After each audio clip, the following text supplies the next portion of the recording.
అదే RTV app వార్తల్ని క్షణాల్లో చదివే అవకాశం ఉంటుంది. ఒక న్యూస్ పేపర్, ఒక టెలివిజన్ ఛానల్ మీ చేతుల్లో ఎప్పుడూ ఉంటాయి. దుబాయ్ బేకరీలో విషాదం చోటు చేసుకుంది. అత్యంత దారుణమైనటువంటి ఘటన. పాకిస్తాన్కి చెందినటువంటి ఓ ముస్లిం వ్యక్తి తెలంగాణకు చెందినటువంటి ఇద్దరు వ్యక్తులపైన దాడి చేసి హతమార్చారు. మరో ఇద్దరు వ్యక్తులు కత్తిపోట్లకు గురయ్యారు. అందరినీ చంపుతా ఎవరిని వదిలిపెట్టే ప్రశ్నే లేదని చెప్పేసి పైశాచికంగా ప్రవర్తించినటువంటి తీరు కలకలం సృష్టిస్తుంది. ప్రస్తుతం మనం జగిత్యాల జిల్లా ధర్మపురి మండలం దమ్మన్నపేటలో ఉన్నాము. వీళ్ళంతా కూడా ఈ స్వర్గం శ్రీనివాస్ అనే వ్యక్తి మొన్న శుక్రవారం రోజున ఈ దాడిలో మృతి చెందారు. దీంతో కన్నీరు మున్నీరుగా వెలిపిస్తున్నటువంటి పరిస్థితి. శ్రీనివాస్కి భార్య, ముగ్గురు పిల్లలు ఉన్నారు. ఆ తల్లి, సోదరి, సోదరుడు సైతం ఉన్నారు.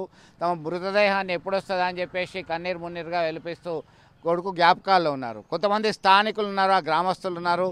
వాళ్ళ అభిప్రాయాన్ని కూడా మనం తెలుసుకుందాం.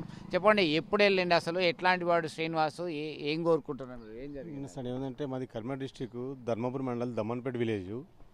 శ్రీనివాస్ అనే వ్యక్తి గత 10-12 సంవత్సరాల నుంచి దుబాయ్ ఉపాధి కొరకు పోతాడు. ఈ మధ్యలో వచ్చి 1.5 year అయితే మళ్ళీ పోయిండు.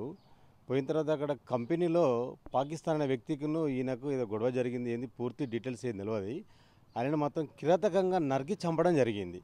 మేము కేంద్ర ప్రభుత్వాన్ని, రాష్ట్ర ప్రభుత్వాన్ని కోరుకునేది ఒకటి, మా మృతదేహాన్ని తొందరగా పంపించి ఏర్పాటు చేయాలని గౌరవ రాష్ట్ర ముఖ్యమంత్రి రేవంత్ రెడ్డి గారిని, మా ధర్మపురి ఎమ్మెల్యే లక్ష్మణ్ కుమార్ అన్న విప్ గారిని కోరడం జరుగుతుంది.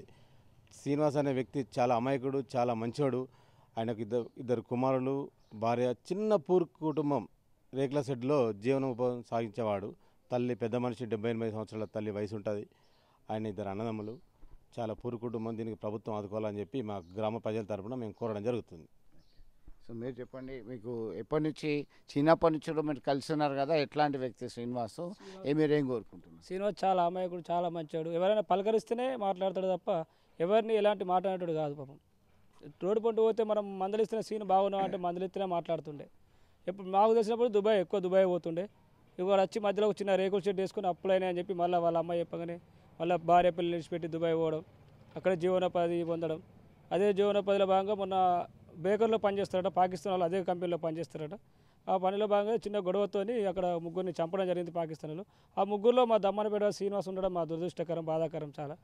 ఇలా ఈ మృతదేహాన్ని అతి తొందరలోనే మరి బీజేపీ గవర్నమెంట్ కానీ, బండి సంజయ్ గారు కానీ, మా సీఎం రేవంత్ రెడ్డి గారు కానీ, మా వీప్ లక్ష్మణ్ కుమార్ కానీ తొందర మరి అక్కడ ఎంబసీ దృష్టికి తీసుకుపోయి ఆ శవం తొందరగా వచ్చేలాగా ఏర్పాటు చేయాలని కోరుతున్నాం. అంటే ఈ మధ్యలో శ్రీనివాస్ ఫోన్ చేసినప్పుడు నేను త్వరగా ఇంటికి వస్తా, కొద్ది రోజుల్లోనే ఇంటికి వస్తా అని చెప్పినట్టు అంటున్నా. ఏం చెప్పిండు అసలు ఇంతకుముందు నాకు ఈ మధ్యలో నాకు వీసా పడుతుంది, మళ్ళీ ఇంటికి వచ్చి నేను మళ్ళీ ఒక 2 months గడిపి వెళ్ళిపోతా అని చెప్పడం జరిగింది. మొత్తం మీద అంతా కూడా ఒకటే చెప్తున్నటువంటి పరిస్థితి. మీరేం కోరుతున్నారు శ్రీనివాస్కి సంబంధించినటువంటి? అలాంటి కిరాతకాన్ని, పాకిస్తాన్ కిరాతకుని శిక్షించాలని కోరుతున్నాను. నేను బాగా డిమాండ్ చేస్తున్నాను. ఇలా అయితే మన తెలంగాణ ప్రజలే కానీ, ఇండియన్స్ కానీ ఏమవుతారు అట్లా ముస్లింల పట్ల? అది జరగకుండా ఉండాలని నేను ప్రభుత్వాన్ని వాళ్ళకి కోరడం అవుతుంది. ఖచ్చితంగా శిక్షించాలని కోరుతున్నాను.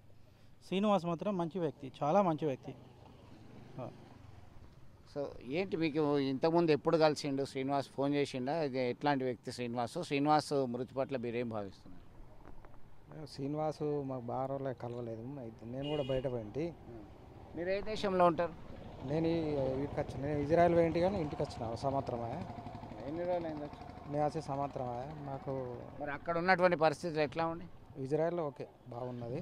ఇప్పుడు మీరు ఈ శ్రీనివాస్కి సంబంధించి ఏం కోరుకుంటున్నారు? ఏం కోరుకుంటున్నామంటే, చంపిన వాళ్ళు ముస్లిమ్స్ మనిషి ఉన్నాడు కదా, సెంటిమెంట్తోనే చంపినట్టు మాకు అనిపిస్తుంది. ఆయన కఠినమైన శిక్ష వాడాలని మేము కోరుకుంటున్నాం అంతే. ఎందుకంటే ఆయన మంచి వ్యక్తి, వాళ్ళతో లొల్లి పెట్టుకునే వ్యక్తి కూడా కాదు, చాలా మంచి వ్యక్తి. మొత్తం మీద అందరూ కూడా శ్రీనివాస్ జ్ఞాపకాలని నెమరు వేసుకుంటున్నటువంటి పరిస్థితి. త్వరగా ఆయన మృతదేహాన్ని తీసుకురావాలని చెప్పి కోరుతున్నారు. మీరేం చెప్పదలుచుకున్నారు?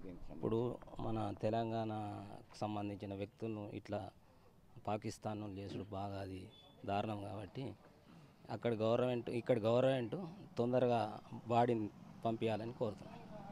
చాలామంది గల్ఫ్ దేశాలు బాట పట్టిండ్రు. ఉమ్మడి కరీంనగర్ జిల్లానే కాదు, తెలంగాణ నుంచి అందరు కూడా పోతారు ఉపాధి కొరకు. చాలామంది పల్లెల్లో వెళ్తే దాదాపు 100 మంది వరకు మినిమం ఉంటారు. వీళ్ళందరికీ ఒక భయమైన పరిస్థితి ఉందనుకుంటున్నారు ఇప్పుడు. భయం బాగా ఉన్నది, పరిస్థితి మంచిగా లేదు. శ్రీనివాస్ బాడీ మాత్రం కంపల్సరీ గవర్నమెంట్ ఇక్కడికి తెప్పిస్తట్టు చూడాలి. ప్రత్యేకంగా ఆయనకు శ్రీనివాస్ జరిగినందుకు బాగా బాధాకరమైన పరిస్థితి ఏర్పడుతుంది.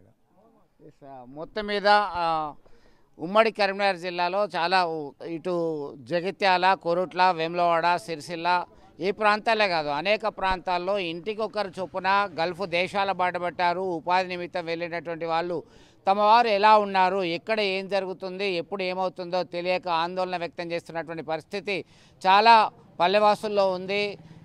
స్వర్గం శ్రీనివాస్ మృతదేహాన్ని త్వరగా తీసుకొచ్చేలా ఏర్పాట్లు తీసుకోవాలి, చర్యలు చేపట్టాలి. కేంద్ర రాష్ట్ర ప్రభుత్వాలు ఖచ్చితంగా వీరి కుటుంబాన్ని ఆదుకోవాలని చెప్పేసి కోరుకుంటున్నారు వీళ్ళ గ్రామస్తులంతా.